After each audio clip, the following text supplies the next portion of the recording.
get a lot of food waste, huh? Yeah, we get quite a bit of food waste. We also get a lot of bread, milk, egg cartons, stuff like that, basic things that people eat. So paper and aluminum and food.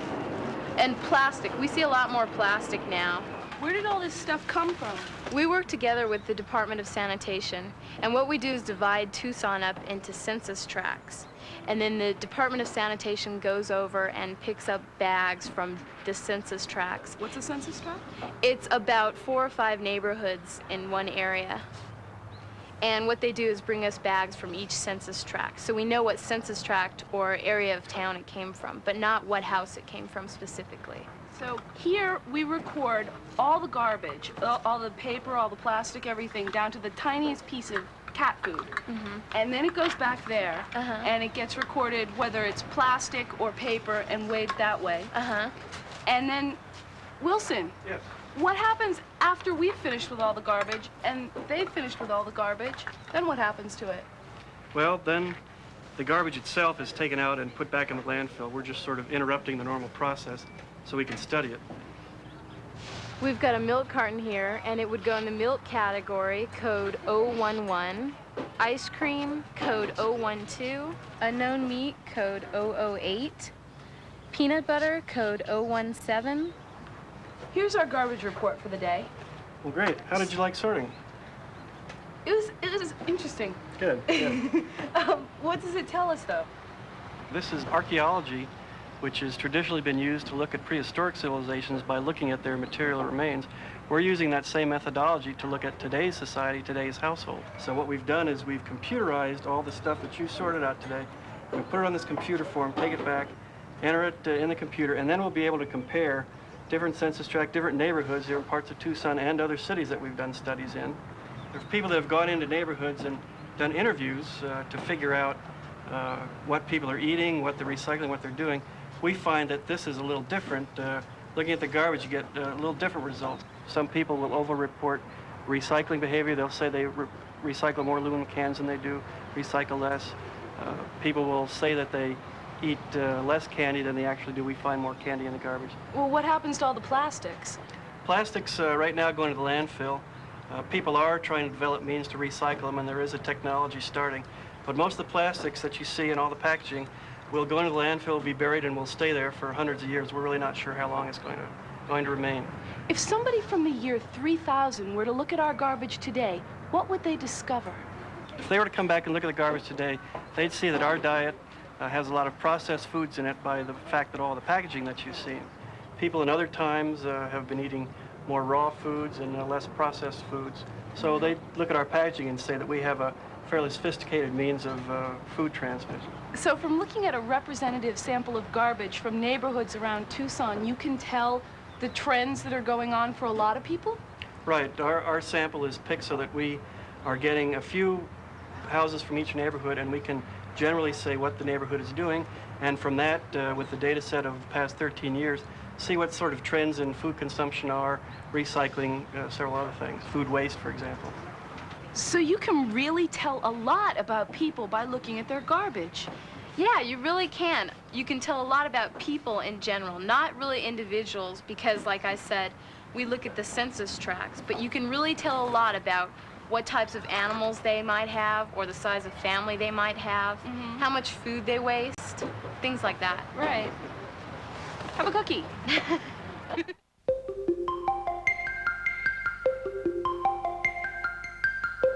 Here's the world. Our next story takes place in Kenya. Kenya is a country on the east coast of Africa. Its dry climate makes it a good place for detectives like Richard Leakey to find clues. I'm involved in a sort of a treasure hunt. We're not looking for gold or jewels or diamonds, but we're looking for old stones that people used to cut meat with hundreds and thousands of years ago, and we're looking for the bones of the animals that these people hunted. These bones and stones in Africa are usually found in places like this, where it's very dry, it's very hot, there's little vegetation. Invariably, there are many flies, and as a child, I used to hate going out with my parents because I was totally bored most of the day. I remember how I first became really interested. I was about 5 years old, and we were out on a site. It was getting close to midday. My parents said, "Go off and find your own bone. Do something for yourself." Found a little bone, and I started to dig away with a knife. And quite soon I had uncovered a lower jaw of a pig that, when it was alive, was about the size of a modern-day hippo. It was the first time that such a jaw had ever been found. It was also the first time that my parents took an active interest in what I was doing. The first time I was a hero in their eyes. That really was very exciting for me as a child, and ever since then, I continued to have an interest, and now am fully involved in this treasure hunt for our ancestors here in Africa.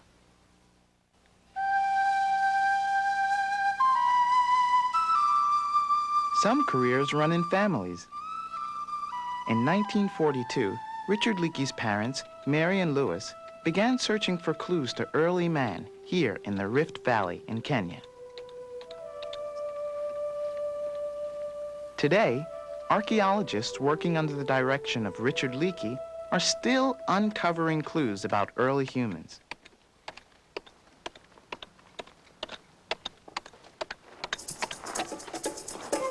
These archaeologists are actually detectives searching for clues that were left behind by our ancestors so we can find out how they lived.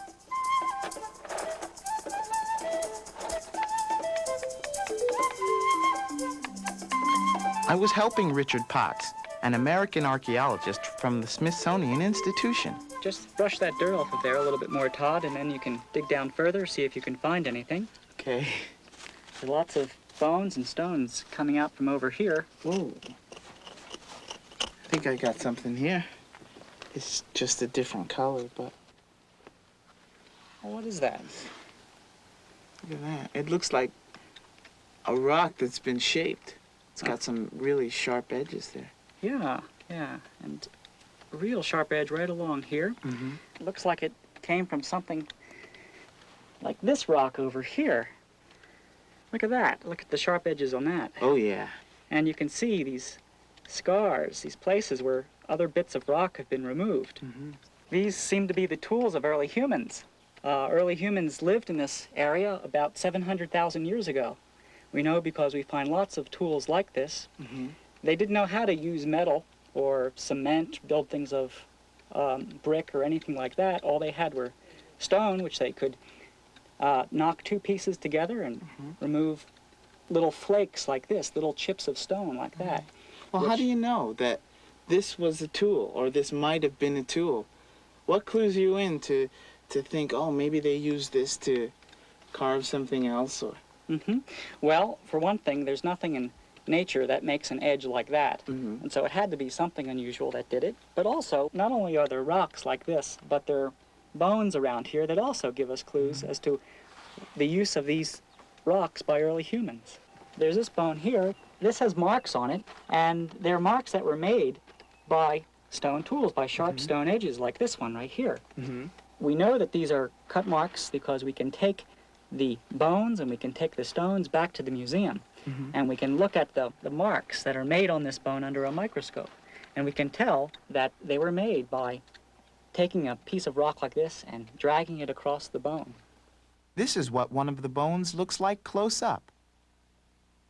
Here, you can see cut marks made by stone tools. And so we think that these are the marks made by butchers, by the early humans that came and cut meat off of these bones. And so that gives us a clue that these are the stone tools of early humans. Ulrich, how did you know to dig in this area? Well, we know that if we look out over the area today, we can see that it's really hot and dry and dusty. But believe it or not, this is a place which is very close to an ancient lake. And early humans came by here and dropped these stones and these bones right by the edge of a lake. But how did you know that this was a lake here? Well, we can tell by looking at some of the dirt that we've dug through here. But first, put this piece back so that we know where it came from. Okay.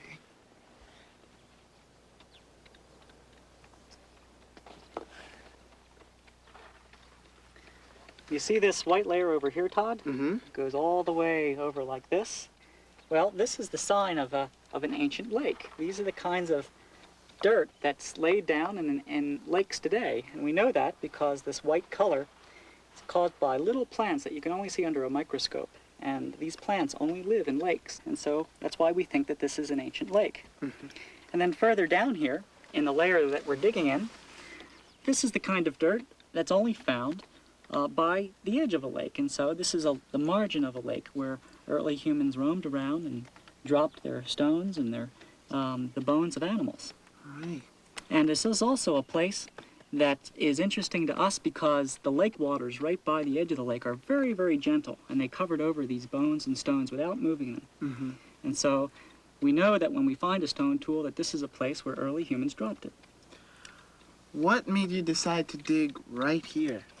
When we first came to this area, we were exploring all around here, and we found up on the surface and down on the surface below pieces of stone artifacts, stone tools, and pieces of bone that were marked just like the one we saw with the cut marks. And we thought this would be a good place to dig. And so we dug a trench right here. It sure seems like we were lucky. There's lots here, huh? It really does. Well, we found more just around the corner, actually. And if you want to go over there and look at the excavation over there, you'll see a really neat dig. I think you'll like it a lot. Okay. I'm going to work here some more. I'm off.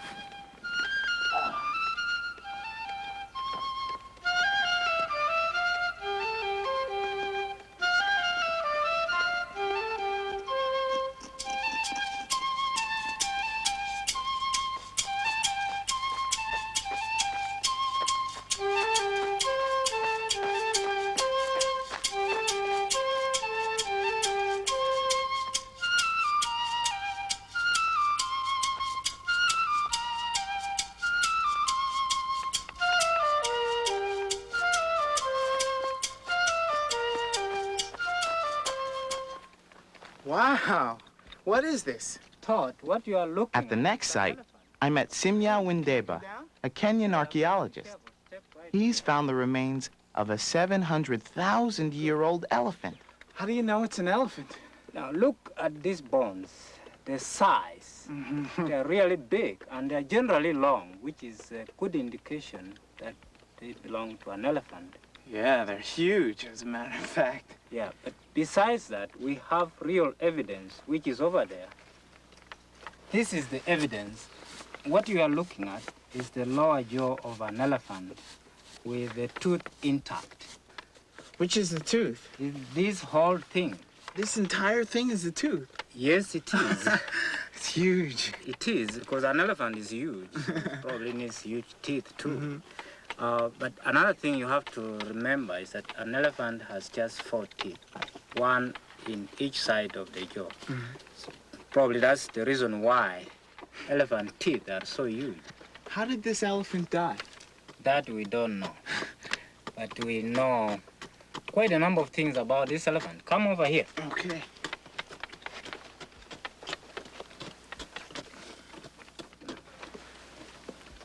These are the things we know about this elephant. First, you can see lots of bone from the same animal, which is a good indication that the animal died here. 2, these bones come from the same level as the site you visited earlier, which means they are 700,000 years old. 3, this is an extinct form of elephant. Well, how does it compare to the elephants we know today? This was a much larger animal than the elephants we know today. I also see some stones here that look like the ones that were at the other site. Were these used as tools also? Yeah, they were used as tools. Could it be that the people who used these stones used them to take meat from the elephant? Maybe, but that we don't know. We have to dig out all these bones, study them, and look for cut marks. And once we get cut marks, then we'll be certain that people used these stone tools to